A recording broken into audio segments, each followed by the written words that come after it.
Hello friends, स्वागत है आपका अपने चैनल स्टडी प्लस वन में। दोस्तों आज हम पढ़ेंगे ब्लड रिलेशन। दोस्तों ये ब्लड रिलेशन का पार्ट सेकंड है। इससे पहले मैं पार्ट फर्स्ट बना चुका हूं जिसकी लिंक आपको डिस्क्रिप्शन में मिल जाएगी। दोस्तों ब्लड रिलेशन से तीन प्रकार के क्वेश्चन हमेशा पूछे जाते हैं। फर्स्ट आता है single person blood relation, second आता है मिक्स्ड ब्लड रिलेशन और थर्ड पार्ट आता है हमारा कोऑर्डिनेटेड ब्लड रिलेशन। तो दोस्तों सिंगल पर्सन ब्लड रिलेशन से जो क्वेश्चन पूछे जाते हैं उसके बारे में आपको पार्ट फर्स्ट में बता चुका हूं। और आज हम पढ़ेंगे मिक्स्ड ब्लड रिलेशन, मतलब मिश्रित प्रकार के ब्लड रिलेशन से किस प्रकार के क्वेश्चन पूछे जाते हैं। तो शुरू करते हैं हम अपना पार्ट सेकंड। तो दोस्तों सबसे पहले किसी भी क्वेश्चन को, ब्लड रिलेशन के किसी भी क्वेश्चन को करने के लिए हमें तीन प्रकार के चिन्हों का ध्यान हमेशा रखना होता है। जैसे माता पिता के लिए, माता पिता के लिए जो चिन्ह का उपयोग किया जाता है वो होता है ऊपर से नीचे की ओर तीर का उपयोग किया जाता है। भाई बहन के लिए, भाई बहन के लिए हमेशा इस एरो का उपयोग करते हैं, तथा पति पत्नी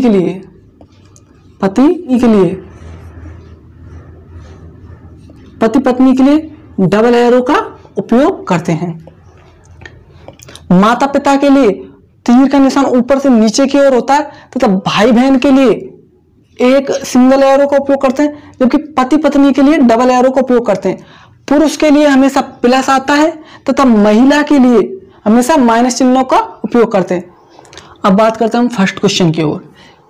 पहला क्वेश्चन क्या कह रहा है कि जो सी है वो बी का पत्नी है, सी बी की पत्नी है, ई सी का बेटा है, ए बी का भाई है और डी का पिता है। तो ई का डी से क्या संबंध है? हमें क्या पूछ रहा है यहाँ? ई का संबंध पूछ रहा है डी से।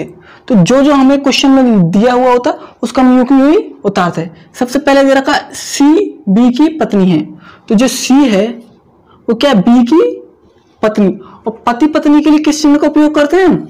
डबल एरो का। जो सी है वो बी की क्या पत्नी, तो सी क्या है? पत्नी के लिए माइनस का चिन्ह और पति के लिए प्लस का चिन्ह। सी बी की पत्नी है, ई सी का बेटा है। जो ई है वो क्या? सी का बेटा है। ई बेटा है किसका? सी का। ई सी का बेटा है। ए बी का भाई है। जो ए है वो बी का क्या है? भाई, और भाई के लिए किस चिन्ह का उपयोग करते हैं हम? इस चिन्ह का। ए भाई है, भाई है किसका? बी का। ए बी का भाई है और डी का पिता है। जो बी का तो भाई है और डी का क्या है? पिता है। डी का पिता है। तो ई का डी से क्या संबंध है? हमें पूछा कि जो ई है उसका इस डी से क्या संबंध है। दोस्तों डी के बारे में कुछ नहीं कहा गया कि ये लड़का है या लड़की, तो इस पर कोई भी चिन्ह नहीं लगाएंगे। अब हमने क्वेश्चन पूछा कि जो ई है उसका डी से क्या संबंध है। तो देखो ई के माता पिता और पिता का भाई चाचा और चाचा का लड़का चचेरा भाई। तो ई है वो डी का क्या है? चचेरा भाई है, चचेरा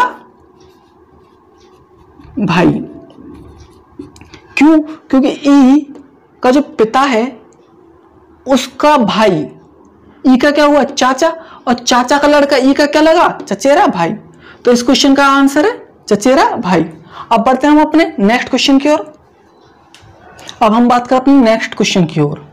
नेक्स्ट क्वेश्चन में क्या दे रखा? जो पी है टी का पिता है, पी टी का पिता है, टी एम की पुत्री है, एम के की पुत्री है।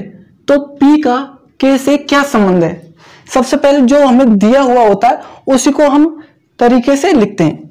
पी टी का पिता है, जो पी है वो क्या? टी का पिता है। टी का जो पिता है क्या उन्हें? पी टी का पिता है। टी एम की पुत्री है। जो टी है वो क्या? एम की पुत्री है। तो ये क्या है? पुत्री किसकी? एम की। तो एम की पुत्री, ये इसका पिता है। तो एम क्या हुई? इसकी माता। एम क्या होगी? इसकी माता, क्योंकि टी का पिता पी है और पी पी की पत्नी कौन होगी? एम। एम की पुत्री है, एम की पुत्री है, एम के की पुत्री है। जो ये एम है वो क्या के की पुत्री है? एम के की पुत्री है। तो पी का के से क्या संबंध है? हमें पूछा जो पी है, ये पी है, के का क्या लगता है या पी का के से क्या संबंध है? तो पत्नी का पिता, पत्नी का पिता, इसका क्या हुआ? ससुर। लेकिन हमने क्या पूछा? पी का संबंध, तो पी इसका क्या लगेगा? दामाद। पी क्या लगेगा इसका? दामाद। पी क्या लगेगा इसका? दामाद। तो आंसर आ गया इसका डी। उम्मीद करता हूं आपको समझ में आया। एक बार दोबारा से समझा देता हूं। जो पी है टी का पिता है, जो पी है टी का क्या है? पिता, और टी एम की पुत्री है, तो एम की पुत्री टी, इसका पिता ये है तो इसकी माता हुई। और माता पिता के लिए किस चिन्ह का उपयोग करते हैं? डबल एरो का। एम की पुत्री है, एम के की पुत्री है। जो ये एम है वो किसकी पुत्री है? के की पुत्री है। एम के की पुत्री है, तो पी का के से क्या संबंध है? तो ये पी है वो के का क्या लगेगा? तो पी के का क्या लगता है? दामाद। अब बढ़ते हैं हम अपने नेक्स्ट क्वेश्चन की ओर। दोस्तों अब हम चलते हैं अपने नेक्स्ट क्वेश्चन की ओर। दोस्तों यह क्वेश्चन आरआरबी नॉन टेक्निकल 2016 में पूछा गया था। इस क्वेश्चन में क्या कह रहा है कि सुनील का पुत्र कर्ण है तथा बहन संगीता है, जो कि जगदीश तथा विजय की माता है। हरनीश जगदीश के मामा है।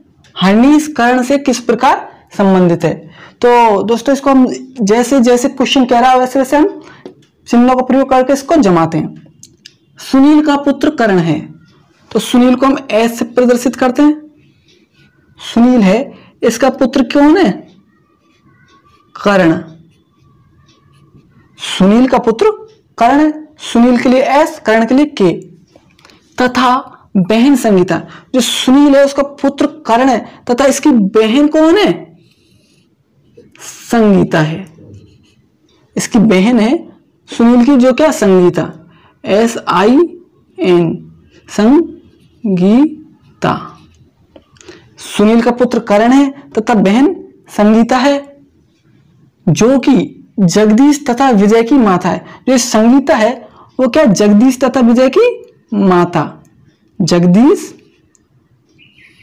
और विजय इन दोनों की क्या? माता है। सुनील का बेटा कर्ण, इसकी बहन संगीता, संगीता के दो पुत्र जगदीश तथा विजय हैं। हरनीश जगदीश के मामा हैं। जो हरनीश है वो जगदीश के क्या? मामा, मतलब संगीता के भाई। हरनीश, हरनीश, हरनीश संगीता के भाई हुए, तभी तो जगदीश के क्या हुए? मामा हैं, मामा। तो हरनीश कर्ण से किस प्रकार संबंधित है? तो जो हरनीश है वो कर्ण का क्या लगता है? हरनीश कर्ण का क्या लगा? तो जो हरनीश के पापा हैं, पापा की बहन बुआ और बहन का भाई, इसका क्या लगा? चाचा। कर्ण का क्या हुआ? ये चाचा। तो आंसर क्या आ जाएगा इसमें? डी, चाचा। एक बार दोबारा समझ लेते हैं। सुनील का पुत्र कर्ण है, सुनील का पुत्र कर्ण है तथा बहन संगीता है, जो कि जगदीश तथा विजय की माता है। इन दोनों की क्या? जगदीश तथा विजय की माता है। हरनीश जगदीश के मामा हैं। जो हरनीश है जगदीश के मामा, और जगदीश के मामा कब होंगे? जब इसकी मम्मी के भाई होंगे। तो हरनीश कर्ण से किस प्रकार संबंधित? तो जो हरनीश है उसका संबंध निकालना हमें किससे? कर्ण से। तो हरनीश कर्ण के क्या हुए? चाचा। ठीक है, अब बढ़ते हैं हम अपने नेक्स्ट क्वेश्चन की ओर। नेक्स्ट बात करते हैं हम अपने क्वेश्चन नंबर 4 की। ये क्वेश्चन नंबर 4 है, ये SBI स्टेनो प्री 2016 में पूछा गया था। कहता है यदि ए बी का भाई है, यदि ए बी का भाई है, सी ए की बहन है, डी ई का भाई है, ई बी की पुत्री है, एफ सी का पिता है, तब डी का अंकल कौन होगा। क्वेश्चन को एक बार ध्यान से पढ़ते हैं कि सबसे पहले करा जो ए है वो बी का भाई है, तो जो ए है ए बी का भाई है, ए भाई है किसका, बी का। यहां बी के बारे में कुछ नहीं कहा गया बी भाई है या बहन, तो ए किसका भाई है, बी का। सी ए की बहन है, जो सी है वो ए की क्या बहन है, बहन के लिए चिन्ह माइनस का, सी है जो ए की क्या बहन है। डी ई का भाई है, डी है वो ई का भाई है। यहां कुछ नहीं है तो अभी इस लाइन को हम छोड़ देते हैं, जिस लाइन का हमें अभी क्वेश्चन में जरूरत नहीं है तो उसको फिलहाल रख देते हैं। ई बी की पुत्री है, जो ई है वो बी की क्या पुत्री है, बी की पुत्री कौन है, ई। अब आते हैं हम इस लाइन पे, डी ई का भाई है, डी है वो ई का क्या है, भाई है। इस ई का भाई कौन है, डी। एफ सी का पिता है, एफ है वो सी का क्या पिता, इस सी का जो पिता है वो कौन है, एफ। एफ सी का पिता है, तब डी का अंकल कौन होगा, इस डी का अंकल कौन होगा। तो डी का अंकल है मम्मी या पापा, माता या पिता में से बी तो कोई एक है, डी के या तो माता है या पिता है। इसके बारे में कुछ नहीं कहा गया कि बी डी का माँ है या पिता है। और इसका भाई, बी का भाई कौन है, ए। माना ये पिता हुआ तो इसका भाई, इसका क्या हुआ, अंकल हुआ। तो डी का अंकल कौन है, ए। ये कौन हुई, बुआ। तो डी का अंकल क्या आ गया, ए, ऑप्शन ए। उम्मीद करता हूं दोस्तों ये वीडियो आपको पसंद आई होगी। वीडियो पसंद आई है तो इसे लाइक करें, शेयर करें तथा कमेंट करें, तथा जिसने हमारा चैनल अब तक सब्सक्राइब नहीं किया है वो लाल बटन को दबा के सब्सक्राइब कर लें।